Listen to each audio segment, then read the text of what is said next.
Cześć, tu Bartek Czeka ze strony universalmemory.pl.com. Jest ciężko zauważyć, że nauka języków jest łysiana całym mnóstwem, całą gamą rozmaitych problemów i przeszkód. W sumie nawet jest to pole minowe. Człowiek po prostu wychodzi z jednego kłopotu, z jednej miny wpada na kolejną i frustracja zaczyna narastać. Jeden z tych problemów dotyczy tego, że brzmi się tak samo. Dopiero co parę dni temu dostałem maila, który zresztą jest powodem, dla którego nagrywam ten filmik, gdzie jedna pani narzekała, że brzmi ciągle tak samo, ciągle używa tych samych słów, ciągle używa tych fraz i dlaczego tak się dzieje. I to właśnie wyjaśnimy sobie w tym filmiku, wyjaśnimy sobie mechanizmy, które doprowadzają do tej sytuacji oraz jak można teoretycznie to obejść. Ja osobiście nazywam tą sytuację syndromem zdartej płyty, czyli rzeczywiście przy dowolnej wypowiedzi na praktycznie każdy temat człowiek wpada w te same frazy różnego rodzaju, można powiedzieć tok myślowy jest identyczny. No i właśnie, dlaczego tak się dzieje? Zacznijmy od tego. Pierwsza zasada, która jest naprawdę stara, jeśli chodzi o różnego rodzaju teorie lingwistyczne, nazywa się oszczędnością językową czy lingwistyczną, linguistic economy. Ta zasada zakłada, że mówca będzie dążyć do tego, żeby minimalizować wysiłek, który wkłada w produkcję danej wypowiedzi oraz będzie zmniejszać złożoność tej wypowiedzi. Jaki jest tego cel? Mózg nienawidzi, i to w kółko powtarzam, mózg nienawidzi użytkować więcej energii niż jest to potrzebne. Oczywiście są od tego różnego rodzaju niewielkie zasady, ale ogólna zasada jest taka, mózg nie chce wydatkować energii, jeśli nie jest to potrzebne. Innymi słowy, po co komplikować mowę, jeśli wystarczy no właśnie, mniej słów potencjalnie, albo słowa mogą być mniej fikuśne, mniej wyszukane. I widzimy to non-stop, jeśli chodzi o język. Jeśli przykładowo mama podaje ci zupę, to nie pyta się, czy ta zupa jest dobra i ci smakuje, tylko smakuje, albo smakuje ci, dobra, jest tak naprawdę forma pytania skrótowa. Nawet jeśli chodzi o sam język polski, tak, wiemy, że ta ładna forma zadawania pytań zamkniętych to jest czy, tak, czy lubisz, I w praktyce nie stosujemy tej formy wcale tak często, tak, czy jeśli będę chciał się spytać kogoś, czy chce się napić, to chce coś do picia, tak, to czy zaczyna znikać. Można powiedzieć, że jest to cecha prawdziwa dla praktycznie wszystkich języków. Będziemy starać się wkładać jak najmniej wysiłku w produkcję swojej wypowiedzi oraz będziemy starać się dążyć do tego, żeby były jak najmniej złożone. Czyli można powiedzieć, jest to absolutnie naturalna cecha mózgu i skłonność mózgu po to, żeby oszczędzać energię. Spokrewnionym z tą koncepcją oszczędności językowej jest prawo Zipfa. I prawo Zipfa jest znowu bardzo, bardzo starym prawem, które zaobserwowano pierwszy raz już parędziesiąt ładnych lat temu. W ogóle pierwszą obserwację tego typu uczyniono ponad 100 lat temu. Prawo Zipfa pokazuje, z jaką częstotliwością będą używane słowa w stosunku do swojego rankingu, swojego miejsca na listach częstotliwości. To prawo pokazuje, że możemy określić tą częstotliwość poprzez wzór A do N, gdzie A to będzie pierwsze słowo w rankingu częstotliwości, N to drugie słowo. Jeśli chcielibyśmy przykładowo określić, jak często jest używane 10. najczęstsze słowo na liście częstotliwości w danym języku w stosunku do słowa pierwszego, to możemy sobie zrobić po prostu wzór pierwsze słowo, czyli 1 przez 10 i to będzie nam pokazywało, że to 10. słowo, odwracając sobie, jest używane 10 razy rzadziej niż słowo pierwsze. Mamy 10 słów, które już są najczęściej używane, to mimo tego to 10. słowo jest używane 10 razy rzadziej niż to drugie słowo, niż te słowo na miejscu 10. Jeśli chcielibyśmy porównać na przykład słowo na miejscu drugim do słowa na miejscu 11, mamy 2 przez 11, możemy sobie to odwrócić i wyjdzie nam, że słowo 11 na liście częstotliwości będzie używane 5,5 razy rzadziej niż słowo na miejscu drugim. To są potworne różnice, jeśli chodzi o to, jak często będziemy używać konkretnych słów. I nie bez powodu listy częstotliwości, czyli właśnie listy, które porządkują, jak często dane słowa występują w danym języku, są takie użyteczne. Jeśli ktoś chciałby zobaczyć czy uświadomić sobie, jak bardzo absurdalne jest często używanie konkretnych słów, to szacuje się, że na jakichś większych próbkach tekstu w języku angielskim wystarczy mniej więcej znać 135 słów, aby odhaczyć 50% znajomości wszystkich słów występujących właśnie w danej próbce tekstu. 135 słów pozwoli nam odhaczyć 50% jakiegokolwiek większego tekstu. Brzmi absurdalnie? No bo, no właśnie, aż tak często będziemy używać konkretnych słów. Warto podkreślić, że to wcale nie znaczy, że jeśli nauczymy się tych 135 słów, to będziemy rozumieć 50%, bo częstotliwość występowania nie powinna być jakby utożsamiana ze zrozumieniem. To są dwie absolutnie różne rzeczy. Bo często, no właśnie, jeśli chodzi o to zrozumienie, będziemy mieć takie rzeczy jak przedimek, tak? Przedimek we. choćby w angielskim. Znowu szacuje się, że on na jakiejś większej próbce tekstu będzie używany średnio 7%. To słowo będzie stanowiło 7% objętości większej próbki tekstu. Czy to coś nam powie? No nie powie nam absolutnie nic, tak? Tak samo na przykład choćby ze słowem of, and. To są słowa, które przekazują bardzo, bardzo mało informacji. Jeszcze raz, mamy tendencję do preferowanie używania bardzo często małej dosyć stosunkowo próbki słów, a jednocześnie trzeba pamiętać, nie gwarantuje to zwiększenia naszej zdolności rozumienia. Kolejną koncepcją w lingwistyce, która to tłumaczy, jest tak zwany lexical simplification, czyli uproszczenia językowe. Ta zasada mówi, że generalnie w języku zawsze będziemy starać się zastępować słowa dłuższe krótszymi, jeśli jest to możliwe, i znowu zmniejszać jakby złożoność tych słów. Niektórzy lingwiści klasyfikują to, co zaraz wytłumaczę, jako część tego uproszczenia lingwistycznego, niektórzy nazywają to substytucją, czyli jakby zamiennością leksykalną. Dobrym przykładem jest to, że zamiast używać słowa informacja zwrotna, mnóstwo osób używa słowa feedback. Czemu? Feedback jest słowem krótszym. Jeśli chodzi o właśnie tą zamienność leksykalną, mnóstwo osób w ogóle zaczyna włączać słowa z języka angielskiego do języka polskiego. I wiele osób jest oburzonych. Czy słusznie? Nie. Trzeba pamiętać, po pierwsze, języki ewoluują non-stop. Natomiast drugie, bardzo często akurat w języku angielskim mamy mnóstwo ciekawych słów, które jedno słowo jest w stanie zastąpić wiele słów w języku polskim. I dlatego też wielu Polaków, którzy już dowiedzą się, czy to oczywiście tyczy się też innych nacji, dowiedzą się, że istnieje jakieś słowo w języku angielskim, które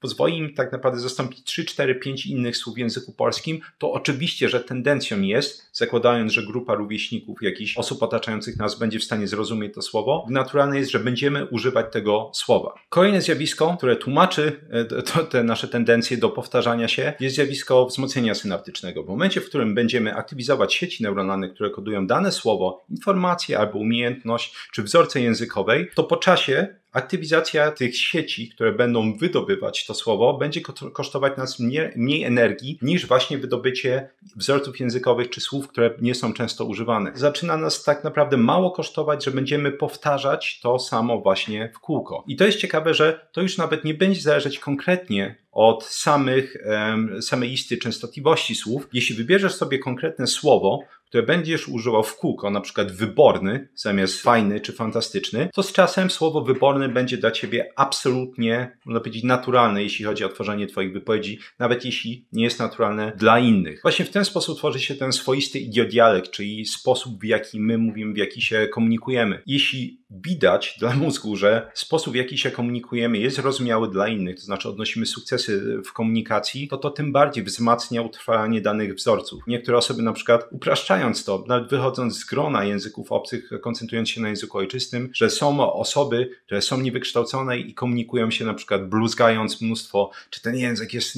niewyrafinowany. Czemu miałby być wyrafinowany, jeśli te nasze słynne polskie przecinki na przykład są w stanie przekazać całe mnóstwo informacji? I w otoczeniu takiej osoby dochodzi właśnie do tego zjawiska sukcesu komunikacyjnego. To znaczy bardzo niewielka ilość słów, słowa niewyszukane są w stanie przekazać informacje, stan emocjonalny danego rozmówcy również, czyli tym samym dochodzi do wzmocnienia tego sposobu komunikacji. Jak sobie poradzić z tą sytuacją? Rozwiązanie, jak to często bywa, jest proste, ale nie jest łatwe. Trzeba zacząć od zrozumienia, że jeśli będziemy starać się mówić szybko, to automatycznie będziemy aktywizować te nasze wyjeżdżone sieci neuronalne, które kodują słowa i konstrukcje gramatyczne i wzorce językowe, które już znamy. Bo jeśli szybko znaczy efektywnie, a efektywnie znaczy, że będziemy używać tego, co używaliśmy wcześniej. I to jest olbrzymia pułapka wielu osób, które próbuje, wybrnąć z niej jakoś. Ta pani na przykład, która wysłała mi tego maila, mówiła, że ona właśnie ma mnóstwo tych lekcji tygodniowo i ona próbuje właśnie się przełamać i to nie bardzo wychodzi. Czemu miałoby wychodzić? Stworzyła automatyzmy językowe, stworzyła wzorce językowe i ty też, jeśli próbujesz walczyć z tym kłopotem, które w momencie, w którym będziemy z kimś rozmawiać, są automatycznie praktycznie aktywizowane. Czemu? Bo nikt nie stara się mówić wolno. Jeśli mówienie wolno podczas komunikacji z innymi oznacza automatyczną śmierć rozmowy. Rozmówca będzie się niecierpliwy, interlokutor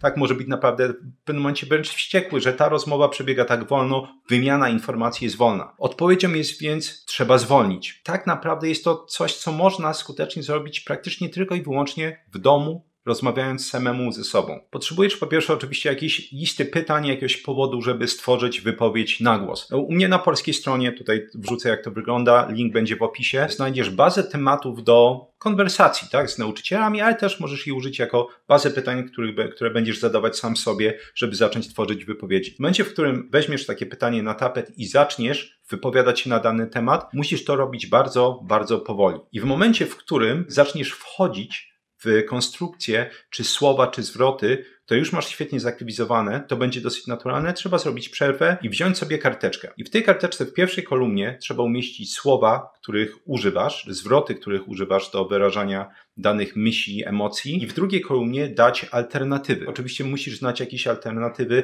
jeśli już masz je gdzieś wypisane, po prostu są to słowa, zwroty, których próbowałeś używać, tylko nie bardzo wychodziło podczas rozmów, to możesz je tam wypisać. Jeśli nie, można użyć po prostu jakichś słowników, synonimów choćby, można zerknąć do słownika. No właśnie, w drugiej kolumnie będziesz mieć te alternatywy. I teraz podczas wypowiadania się powinna być sytuacja, że dajesz sobie czerwoną kartkę automatycznie, kiedy zaczniesz wchodzić w konstrukcję, której zazwyczaj używasz. Czyli jeśli wyrażając opinię o czymś, po angielsku będziesz wchodzić w typowe I think that, trzeba może to zmienić, tak? To znaczy na przykład alternatywą może być choćby in my opinion, tak? Czy no nie wiem, jakieś bardziej wyszukane I reckon, I consider that. Niezależnie od tego nawet, czy one są często używane, czy nie, zacznie to przynajmniej aktywizować właśnie ten inny wzorzec językowy, inną konstrukcję. I to jest najlepszy sposób. Zacząć ćwiczyć i aktywizować to w domu. Wtedy spontaniczne użycie tych zwrotów, tych słów podczas rozmowy z kimś innym powinno być łatwiejsze. Jeśli natomiast masz lekcję już z kimś i chciałbyś wykorzystać tę lekcję, żeby aktywizować te inne wzorce językowe, słowa i tak dalej, trzeba robić to w porozumieniu ze swoim korepetytorem, lektorem i tak dalej. Powiedzieć mu, że właśnie nadużywasz, nie wiem, choćby słowa, tak, dobry, good, bad i chciałbyś to zmienić. I wtedy, jeśli powiesz tej osobie, których słów chcesz unikać, możesz nawet mu dostarczyć tą karteczkę, którą stworzyłeś w domu, to lektor powinien cię zatrzymać za każdym razem, kiedy użyjesz danego słowa, tak? Czyli jest to trochę jakby bardziej automatyczne z zewnątrz ta informacja zwrotna. Czyli jeśli zaczniesz mówić na przykład,